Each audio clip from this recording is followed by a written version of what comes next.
to Otoshi Monologues, my excuse to talk, rant, and embarrass myself in front of all of y'all. Now it's time to get spoopy, because we finally made it to Halloween week. We may be 3 to 4 months slow, but it could also be 8 to 9 months early. Hashtag perspective. This time I relive my Halloween week, which includes a dinner at Koenji with a very special guest, some fluffy pancakes, and the crazy crowds of Shibuya on Halloween. So let's kick things off with this magical floating leaf. Spoopy. It's dark and raining, and this leaf is defying gravity. Yup, definitely must be October. And now, time for dinner with the one and only Yuki Aoyama, the talented child who touched all our lives in the fall and winter of 2018, only to move back to Japan to become a doctor or something. Were we not good enough for you, Yuki? Ugh, fine. But in all seriousness, he's a really smart kid who's gonna do great things. And he's doing his med school prep in Tokyo, so I thought it would be cool if we met up. So here I am in the elevator, ready to partay on a Tuesday night. And by partay, I still just mean eat some food. We decided to meet up at Musashi Sakai Station, and if you ever study at ICU, this will be like your home base. I mean, you got a McDonald's, what else do you need? And here I present you with the first signs of Christmas. And it's not even Halloween yet. Side note, Christmas needs to take a chill pill. I mean, I love Christmas just as much as the next guy, but doesn't 2 months in advance seem a little bit too excessive? But I digress. It's Yuki! Ah! Oh, they grow up so fast. And now, off to Koenji. Off first impressions, Koenji seems like Kichijoji's low-key older sibling. Like, Kichijoji is the younger brother that's really extra, and tries really hard to lure people in. But Koenji is over here with seemingly the same vibes. It offers the same things, it's just not hustling and bustling and all up in your face. It's got the same outdoor covered mall shopping street things that I guess a lot of cities around Tokyo have, but I don't know, something about Koenji just really reminds me of Kichijoji, just with a lot less people. So if you're looking to avoid some crowds, come to Koenji instead. And we have made it to our dinner place. It's a monjayaki and okonomiyaki place, and oh, I'm so ready to eat. Sorry in advance for forgetting some of the details, but Yuki was explaining to me that this restaurant's appeal is because the interior design is supposed to be modeled after one of the historical periods in Japan. Don't remember exactly which one, but if anything, it's supposed to feel like you've been taken back in time.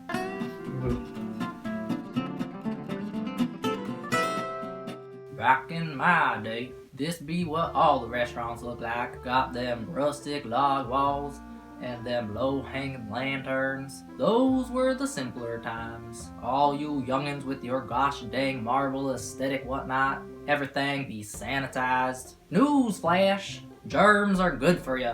Builds up the immune system. If there ain't a layer of grease and grime on my table, it's not a good restaurant. Well then, to clear things up, this place is indeed very clean, but they still hold on to their small village restaurant atmosphere. It makes it feel a lot more homey and inviting. But enough about the decor. Please bring me my feast. Starting off strong with a melon cream soda with ice cream. Heck yeah! Kanpai. Ooh, here's some meat. Oh lord, this beef, it was so tender. It just melts in your mouth with the umami explosion, and all those fat drippings are cooked into the cabbage on the bottom. Oh man, 10 out of 10. To follow that, we got this monster okonomiyaki. It looks so good. It's probably because they were the ones who cooked it and not me, but dude, it's massive. And there's two. We eatin' good tonight. We eatin' good tonight.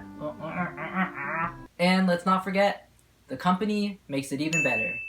Good gracious, these okonomiyakis were so freaking delicious. The problem I normally run into with okonomiyaki is either there's not enough sauce to where I feel like it's a little dry, or then I put way too much okonomiyaki sauce on it and then it's a tad too salty. But here they're smart and they cook it for you and then put the toppings on it and then bring it to your table. Man, it was just right. Both of them were equally as wonderful. And I'm gonna say 9 out of 10, but only because the beef and cabbage was better. Another cool thing about this place is they offer a Jankenpo challenge, and if you win, you get a discount on your okonomiyaki, but if you lose, you have to buy their double-sized mega okonomiyaki. We were not brave enough to accept this challenge, but I thought it was a cool concept. And then after dinner, we hit the streets to go find some dessert. And oop!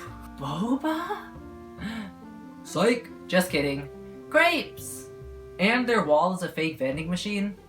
I approve. Hold on. The fake vending machine is actually their front door? Wild. And pop! Boba! Heh, I tricked you, didn't I? I did end up getting boba, but from the crepe place. Don't judge me.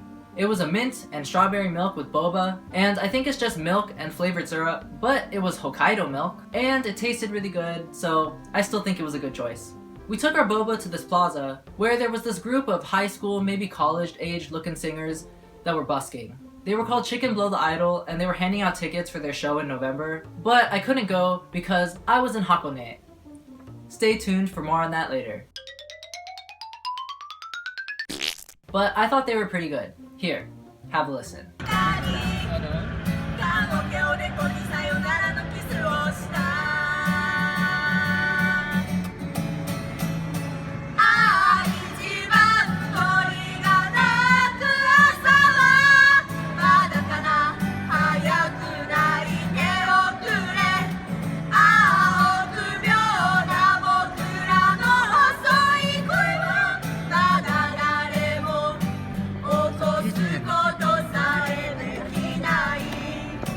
Yuki told me that Koenji is kinda known for new artists to start busking here. Like, Koenji is the first stage, and then as they gain popularity, they move on to bigger cities like Kichijoji.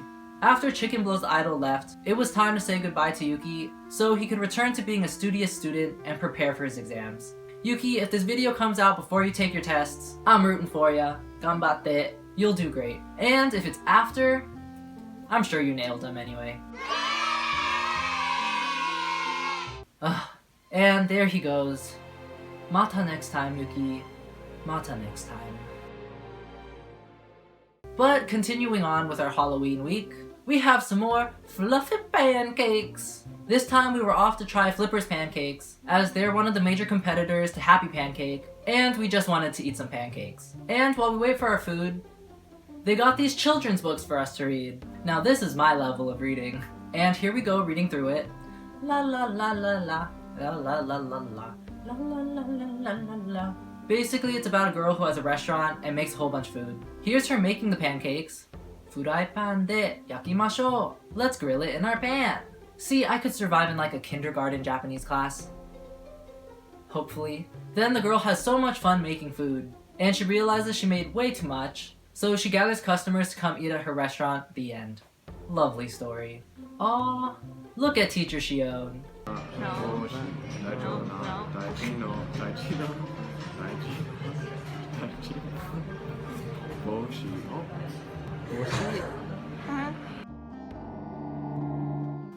She basically just tutored us in Japanese while we were waiting for boba. Now you may be thinking, didn't you have boba yesterday? And to that I say, yes. Yes I did. But since there were 3 of us, they made us order 3 things, and I was originally just gonna split a plate of pancakes, but then they made us order something else, so hojicha soy milk boba, and it's in a bag. The restaurant made me buy it, okay? Don't judge me. And now what we've all been waiting for, the pancakes. And jiggle jiggle time. Don't seem that jiggly. These pancakes don't hide behind any fancy flavors like the ones at Happy Pancake. It's just topped with a simple whipped cream and fruit. And taste test. Nom nom nom nom nom nom. And again. Nom nom nom nom nom. 9 out of 10. Comparing Flippers to Happy Pancake, the fluffy pancake itself is much better at Flippers. The pancake is sweeter and has more depth of flavor, and can really stand on its own.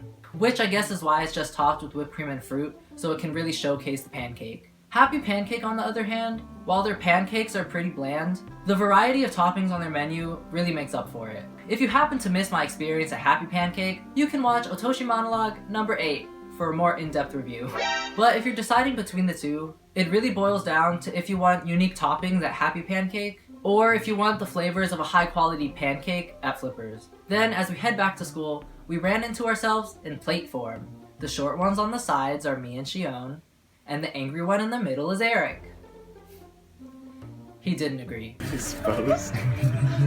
And now we fast forward to Halloween night. Look at the bats squatting up. And it's even more exciting because we can flap our ears. And with our ears, we fly over to Kichijoji to stop for some dinner at a really highly rated tsukemen shop called Tsukemen Enji. And good lordy, it was fantastic. Tsukemen is kinda like deconstructed ramen, in the sense that your broth and your noodles come separately. So you're supposed to dip a bite of noodles into the scorching hot soup and then eat it like that. This was my first time eating tsukemen, so I don't know a lot about the other types of tsukemen out there, but at this place, their broth was rather thick, more like the consistency of a chowder rather than a soup. But because of that, it coats the noodles really well. And flavor profile wise, the broth seemed much more intense, almost like if you kept boiling the water out of a ramen broth until it became a lot thicker. Here they had 3 different types of noodles, all using different types of flour. But the translation on these noodles were a little rough, so I don't exactly know what they were. Google told us very thick germ noodle and bold domestic wheat noodle. But either way, all 3 noodles are much thicker than a traditional ramen noodle. It's much closer to a udon noodle, but with the same chew as a ramen noodle. I don't know if that makes any sense, but I really liked these noodles. The noodles come cold, which may seem weird to some people, but as someone who has a very temperature sensitive mouth, after you dip the cold noodles into the hot broth, it becomes the perfect eating temperature that doesn't burn your tongue or the roof of your mouth. Because the problem I have with ramen sometimes is that it's way too hot in the first 5 minutes for me to eat it without burning myself, but with the tsukemen, I can dig in right away. Man, NG tsukemen, 10 out of 10. Wow, it's been a really good episode for food. Okay, now the moment that we've all been waiting for, Halloween in Shibuya. Whoa! We're gonna go die in Shibuya. Woo! So, little background. In Tokyo, Shibuya is the place to be during Halloween week.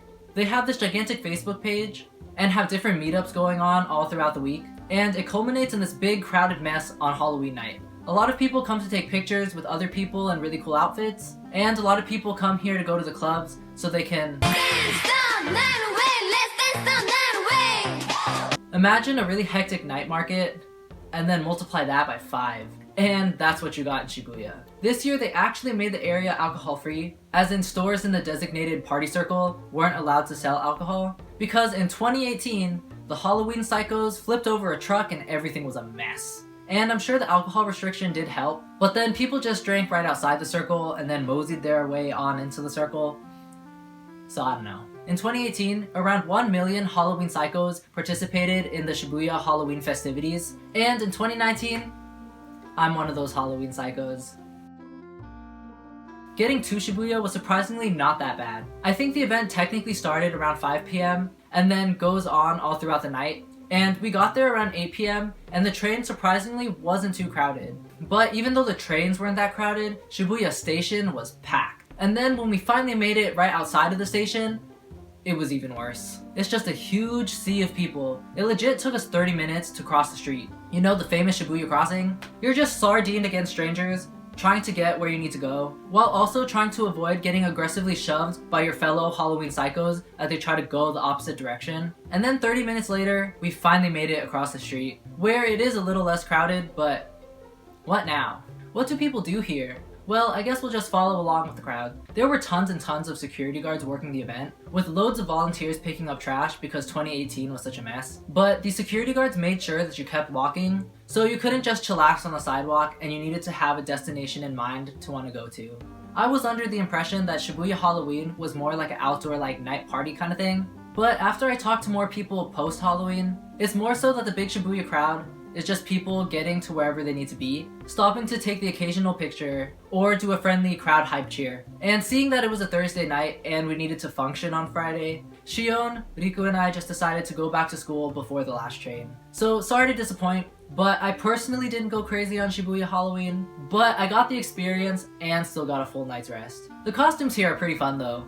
I saw 2 people dressed up as Boba, and then I saw this really scary group of Pennywise clowns. Then we headed back to school, which surprisingly still was not that crowded. And we made it back to the dorms, exhausted but alive, with no crazy horror stories to report. If you do decide to go to Shibuya for Halloween, please be prepared because there's a lot of pickpocketing and groping reported at the event. But if you go with a solid group of friends that can protect you if you need it, and limit the amount of valuables just in case you lose something, you'll be fine. But with that, that brings me to an end of Halloween week in Japan. Yuki, you rock, keep doing great things. And to everyone else, I hope y'all enjoyed watching me eat, and maybe learned something about Halloween in Shibuya. And I apologize if you expected some crazy stories from it, but come on, look at me.